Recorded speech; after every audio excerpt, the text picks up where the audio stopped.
Buenos días para todos. Hoy les vamos a exponer nuestro informe de química orgánica. Mi grupo está conformado por Natalia Castil Blanco, Christopher Jean-Pierre Pérez y quien les habla, Sara Vargas. En este informe realizamos 9 pruebas para la determinación de ciertos grupos funcionales en algunos compuestos patrón y en otras 2 pruebas problema, como lo son la M11 y la M28. En las pruebas que realizamos fueron 9, entre ellas la prueba del xantato, la prueba de Fischer y la prueba de Tollens. También la bicarbonato de sodio, el cloruro férrico y el 2,4 de NFH. Y el Filin, el Bayer y NaOH. Bueno, como primera prueba voy a explicar la del NaOH. El NaOH se utiliza para identificar sustancias con comportamientos ácidos. Entonces, como resultados nos dieron que el benzodiazepino, pues casi todos nos dieron negativo. Bueno, esto se debe ya que casi todas las pruebas dieron negativo. O sea, no se observaron burbujas, ni calentamiento, ni cambios notorios. Bueno, esto pasa porque la mayoría de los compuestos utilizados no tienen un carácter ácido y por lo tanto no reaccionan fácilmente con el hidróxido de sodio. El único que sí debería dar positivo, o sí que se debería ver un cambio, era el del ácido benzoico, ya que posee un grupo carboxílico. Esta es la reacción que se da. Y pues esto va a donar aquí, bueno, está intercambiando el H y se da agua. Bueno, como segunda prueba fue la prueba del Bayer. La prueba del Bayer se utiliza para identificar si hay enlaces dobles o triples mediante la reacción del permanganato de potasio. Cuando la prueba es positiva, el color del reactivo disminuye, tiene que ser morado. Y si aparece un precipitado café como dióxido de manganeso. Bueno, alguna de los resultados que nos dio fueron que me salió el ácido benzoico, benzoquinona, desacenol, acetaldehído, butanolamina y M28 positivo. Y estas fueron las pruebas negativas, como por ejemplo fue el ciclohexano, que fue una prueba negativa ya que es un alcano saturado sin electrones libres. También el acetato de etilo, que es un éster que ya está completamente oxidado. Y el terbutanol, que es un alcohol terciario que no tiene protones de carbono alfa para poder ser oxidado. También está la glucosa, que permaneció retenida debido a su estructura cíclica, que protegió su carácter reactor en las condiciones de la prueba en frío. Como tercera prueba está la prueba FILIN, que se utiliza para determinar si es un aldehído o un azúcar reductor, diferenciándolo del acetona. El reactivo está compuesto por 2 soluciones que mezclan al momento de usarse. Está el Filin A, que es una solución acuosa de sulfato de cobre, que aporta iones cúbicos encargados de darle el color azul profundo original. Y está el Filin B, que es una solución fuertemente alcalina de hidróxido de sodio y tetrato de sodio y potasio de sal citrate. El tetrato actúa como un ligando que forma un complejo soluble con el cobre, evitando que se precipite de manera prematura en forma de hidróxido de cobre insoluble. Alguna reacción, que esta va a ser la reacción de la glucosa, de cómo se podría determinar que es un aldehído. Bueno, y como resultados, la mayoría dio negativo, pero las únicas que dieron positivo fue el resorcinol y la glucosa. La glucosa da un resultado fuertemente positivo. La glucosa es un monosacárido que posee una forma de cadena abierta con un grupo aldehído libre, una aldosa, lo que lo convierte en un azúcar reductor capaz de donar electrones al cobre. Aquí se puede encontrar. Por otro lado está el resorcinol, que fue un falso positivo.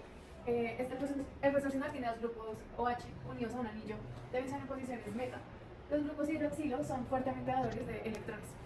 Bueno, al introducir la densidad electrónica dentro del anillo aromático vuelve extremadamente reactivo porque comienza a perder electrones. La siguiente prueba es la prueba del xantato, la cual nos ayuda a identificar si tenemos alcoholes tanto primarios como secundarios en nuestras muestras patrón y muestras problema.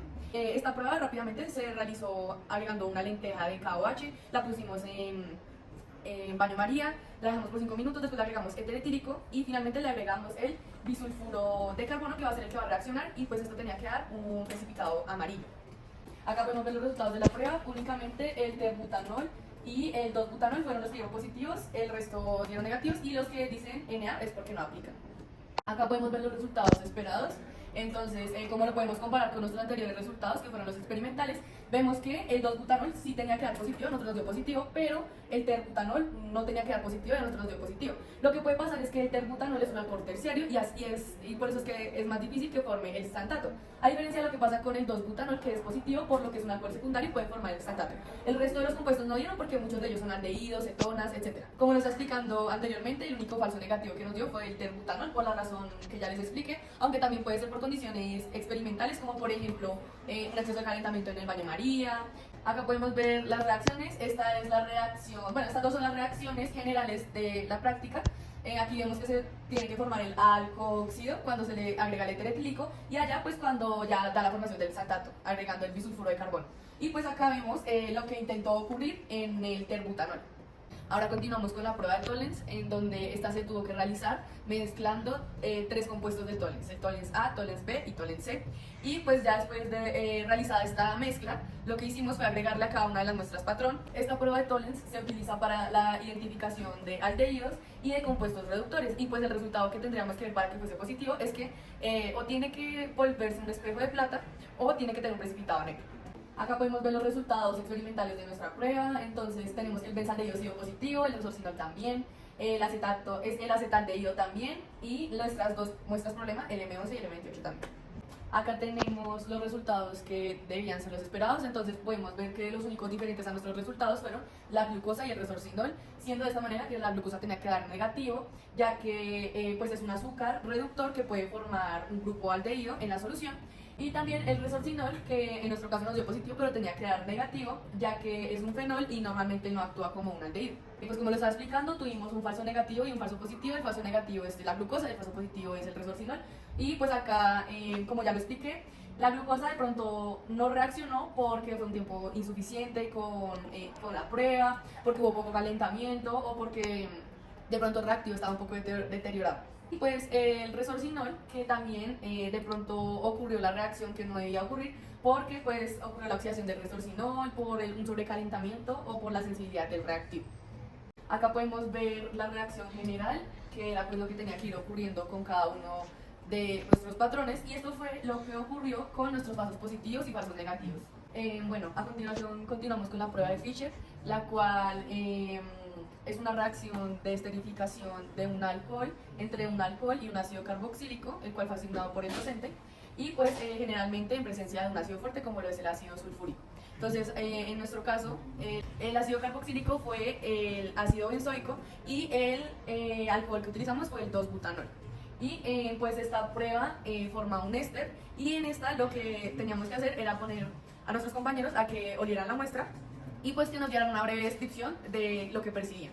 En este caso se les preguntó a 10 compañeros. El primero dijo que percibió un olor amargo o como alcohol, un olor también de la segunda persona, un olor almendrado, un olor a alcohol suave, a cloro o a lejía, un olor a menta dulce, también a fruta fuerte o podrida, a crispetas de caramelo, a café añado o pasado, a marcador como tipo Sharpie y a acetona o café. Lo que se esperaba con esta prueba era que percibieran como un olor dulce, un olor aromático, un olor frutal. Entonces, pues como lo pudimos ver en nuestros resultados, muchas personas sí mencionaron que olían como a fruta podrida, otros que a crispetas de caramelo, puede ser un olor bastante dulce, y algunas de las que no coincidían eran como por ejemplo olor a cloro o olor a Sharpie. Esas no coinciden tanto con lo que se esperaría. Y pues estas diferencias se pueden describir por la subjetividad de cada olfato, no todos pues percibimos los mismos olores, y por la posible presencia también de reactivos residuales en nuestros tubos de ensayo. Esta es la reacción general de nuestra prueba. Como lo podemos ver, pues se tenía que formar un éster. La siguiente prueba, que fue la de bicarbonato de sodio, que esta prueba se utiliza principalmente para identificar compuestos como ácidos o ácidos carboxílicos. Lo que se hacía en esta prueba era hacer reaccionar a los patrones con el bicarbonato de sodio y ver si estos causaban efervescencia, que significa que soltaban dióxido de carbono gaseoso. Aquí podemos ver los resultados que nos dieron a nosotros en la prueba, y los únicos que nos dieron positivo fue el benzaldehído, el ácido benzoico y el resorcinol. Aquí podemos ver los resultados que esperábamos que nos dieran, son los teóricos, y el único que tenía que dar positivo era el ácido benzoico, porque es un ácido carboxílico y era dióxido de carbono reacciona con bicarbonato de sodio. Los que nosotros nos dieron falsos positivos fue el resorcinol y el benzaldehído. El resorcinol, aunque normalmente no reacciona con bicarbonato, presentó un falso positivo debido a de pronto impurezas, exceso de la muestra o una ligera ionización de grupos fenólicos. Y el benzaldehído, que puede deberse también a la contaminación de la muestra de material de laboratorio o al mismo compuesto ácido que puede interferir, digamos, durante el lavado de los tubos, que no lo dejan bien lavados. También puede ocurrir por la presencia de un ácido benzoico formado por la oxidación del benzaldehído al estar expuesto al aire. Aquí podemos ver la reacción del único que nos tenía que dar positivo, que es el ácido benzoico, y frente a dióxido de carbono, como lo pueden ver acá. La siguiente prueba, que fue la del 2,4 dinitrofenilhidracina, que en esta prueba se utiliza para identificar aldehídos y cetonas de compuestos orgánicos. Un resultado positivo significa un precipitado amarillo o anaranjado debido a la reacción del grupo carbonilo con el reactivo, formando una hidrolizina característica.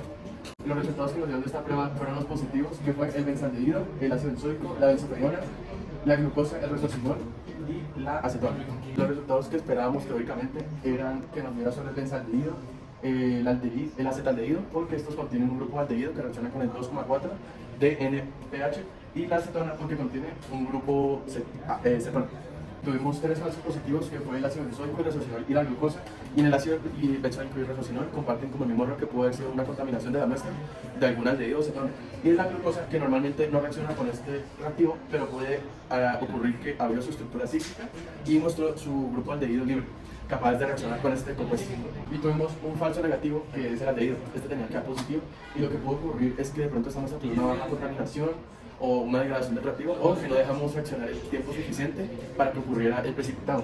Aquí podemos ver la reacción que tuvo que ocurrir. Y aquí podemos ver las reacciones que ocurren con los positivos, que es la isogenona, el acetaldehído, la acetona y el benzaldehído. La siguiente prueba, que es la de cloruro férrico. Esta prueba se utiliza para identificar fenoles y sabemos que es positivo cuando presenta coloración morada, verde, azul o violeta. Y esto ocurre debido a la formación de complejos entre ion férrico y grupo fenol. Los resultados que nos dieron en este laboratorio fue únicamente el resorcinol, que dio positivo. Y los resultados teóricos que esperamos, que es únicamente que el resorcinol diera positivo. Como podemos ver, aquí nos dio correctamente los resultados, porque este es un compuesto fenólico y forma un complejo coloreado con el ion férrico. Como vimos, el resorcinol fue el único que dio, porque ese contiene un grupo fenol y este dio la correlación característica. Los demás compuestos que es negativo está correcto, porque no poseen grupos fenoles capaces de reaccionar con ese reactivo, y los resultados correspondieron a lo que esperamos. Aquí podemos ver la reacción del resorcinol, que fue la que ocurrió.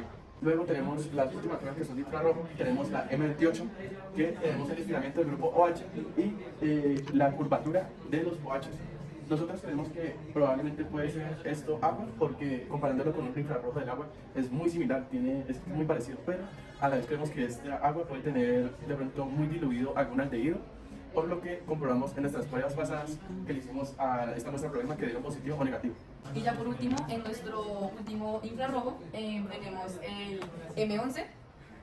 Bueno, nosotros pensamos que este es un alcohol por esta parte de acá, que aquí podemos determinarlo, que su grupo funcional que está acá es un alcohol, y aparte acá en estos picos pensamos que es un alcano. Entonces nuestros compuestos probables son diclorhidrina de glicero, la de maltosa, la 2,3 epoxi 1-propanol, y pues esto también lo decimos porque lo comparamos con muchos otros infrarrojos de otros alcoholes. Entonces pues estos son nuestros 3 probables para nuestra muestra problema. Concluimos este laboratorio que a las pruebas que le realizamos a los diferentes patrones podemos afirmar que algunos eran de ciertos grupos funcionales, y los que dieron falso negativo y falsos positivos, con la teoría sustentamos por qué y entendimos cuáles fueron esos errores posibles en el laboratorio. Luego, en las pruebas de infrarrojo pudimos analizar y observar las gráficas de, por ejemplo, la M28, que tenía una similitud muy alta con la del agua, y pudimos también deducir que muy posiblemente podría tener algún aldehído muy diluido por las pruebas que realizamos, y la M11, que también podemos estar bastante seguros de pronto que tiene un alcohol presente. Gracias por su atención.